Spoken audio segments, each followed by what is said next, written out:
आप हेरा फेरी करते हैं।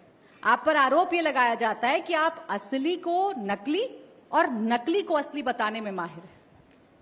सर्वप्रथम आरोप लगाना तो लोगों का काम है, कुछ तो लोग कहेंगे लोगों का काम है कहना, लेकिन मैंने जो निर्णय दिया है वो संविधान में जो प्राविधान दिए गए हैं उन पूरे प्राविधानों का पालन करते हुए सर्वोच्च न्यायालय ने जो अपने जजमेंट में डायरेक्टिव्स दिए थे उन तमाम डायरेक्टिव्स का परफेक्ट एप्लीकेशन करवा के और जो महाराष्ट्र विधानसभा disqualification of members on the ground of defection rules है, इन सभी रूल्स का बिल्कुल पालन करके हमने निर्णय दिया है।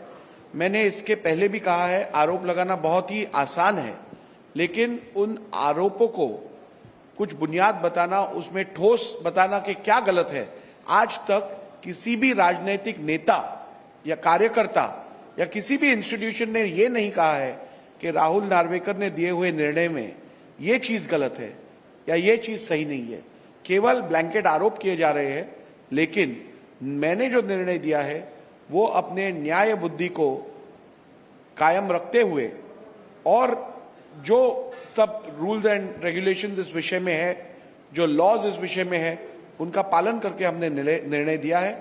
और मुझे लगता है सुप्रीम कोर्ट भी इस विषय में निश्चित रूप से कोई बदल नहीं करेगी, क्योंकि ये सस्टेनेबल ऑर्डर हमने दिया है। देखिए, आप कह रहे हैं कि आपने सस्टेनेबल ऑर्डर दिया है, लेकिन ठाकरे सेना या फिर शरद पवार के एनसीपी उनका कहना है कि ये पहले से ही प्री डिसाइडेड था, बीजेपी ने पहले से ही सेटिंग कर रखी थी और आपको अध्यक्ष भी इसीलिए बनाया गया ताकि आप उनके फेवर का फैसला दे सके।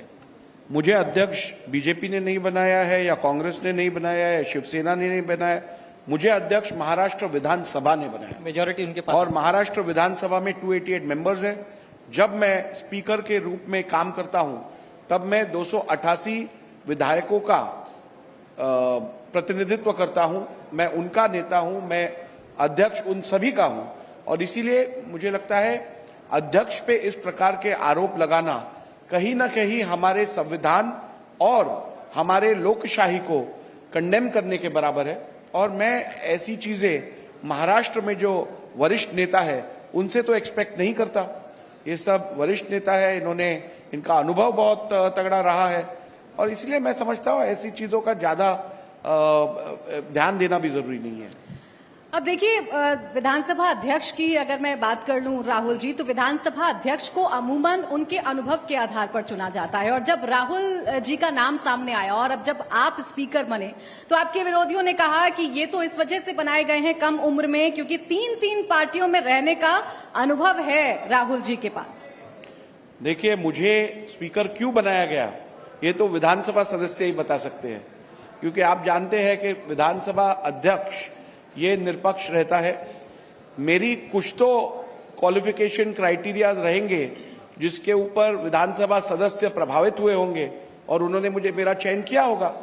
लेकिन जैसे मैंने कहा कि लोगों का काम कहना है, अभी जो अच्छे काम इस पिछले 2 साल में हुए वो देखते हुए क्या आपको नहीं लगता ये चॉइस बिल्कुल सही थी? महाराष्ट्र विधानसभा में सबसे कम डिसरप्शन गए 2 साल में हुआ है। हार्डली 20 मिनट डिसरप्शन के वजह से यह सभागृह अडजर्न हुआ। आप अगर देखेंगे तो maximum calling of attention motions, और आमतौर पे 3 मोशंस होते थे, हमने एक सेशन में लगभग 100 calling of attention motions debate करवाई है उसके ऊपर। मेरे टेन्योर में मैक्सिमम बिल्स के ऊपर प्रोडक्टिव डिबेट हुई है। मेरे टेन्योर में महाराष्ट्र विधानसभा को जो गौरव प्राप्त हुआ है, प्रिसाइडिंग ऑफिसर्स कॉन्फ्रेंस, जो पूरे देश के सभी स्पीकर्स आते हैं और ये कॉन्फ्रेंस होती है, ये 22 साल के बाद दूसरी बार महाराष्ट्र में हुई। उसमें आदरणीय उपराष्ट्रपति भी मौजूद थे, लोकसभा स्पीकर आदरणीय ओम बिरला जी मौजूद थे, और ये महाराष्ट्र विधानसभा के लिए एक बहुत ही गौरवान्वित क्षण था। उसके साथ ही आप अगर देखोगे तो महाराष्ट्र विधान परिषद ने अभी शतक पूर्ति महोत्सव सेलिब्रेट किया, जिसके लिए हमने आदरणीय राष्ट्रपति द्रौपदी मुर्मू जी को आमंत्रित किया था, वो भी आई थी, और ये गौरवशाली क्षण हमारे विधानसभा में हुआ। मेरे टेन्योर में सबसे पहले महाराष्ट्र के बहुत ही लोकप्रिय और अनेक हम जैसे लोगों के श्रद्धा स्थान आदरणीय हिंदू हृदय सम्राट बाला साहेब ठाकरे जी का तैल छत्र सेंट्रल हॉल में और किसी ने नहीं लगाया। अनेक लोग आए, उन्होंने 2-2 साल सत्ता भोगी, लेकिन बाला साहेब ठाकरे का एक भी चिन्ह उस विधानसभा में लगाने की हिम्मत या फिक्र किसी ने दिखाई नहीं, जो राहुल नार्वेकर ने करके दिखाया। और महाराष्ट्र विधानसभा के सेंट्रल हॉल में आज उन 12 तस्वीरों में एक तस्वीर आदरणीय हिंदू हृदय सम्राट बाला साहेब ठाकरे की है, जो राहुल नार्वेकर ने लगाई। उसके साथ ही महाराष्ट्र विधानसभा को पेपरलेस करने के लिए जो कदम राहुल नार्वेकर ने उठाए और मेरी टीम ने उठाए, हमने अभी विधानसभा और विधान परिषद कंप्लीटली पेपरलेस कर रहे। हमने कंप्लीटली इसको इलेक्ट्रॉनिक कर दिया है। हमारे यहाँ डिबेट्स भी अभी स्क्रीन पे आते हैं। हमारे यहाँ हमने देश का सर्वप्रथम डिजिटलाइजेशन प्रोग्राम अंडरटेक किया है। 1935 से लेके आज तक के सारे डिबेट्स, सारे रिकॉर्ड्स, सारे मोशंस, सारे लेजिस्लेशन जो पास हुए हैं, वो सब अभी at the click of a button available रहेंगे।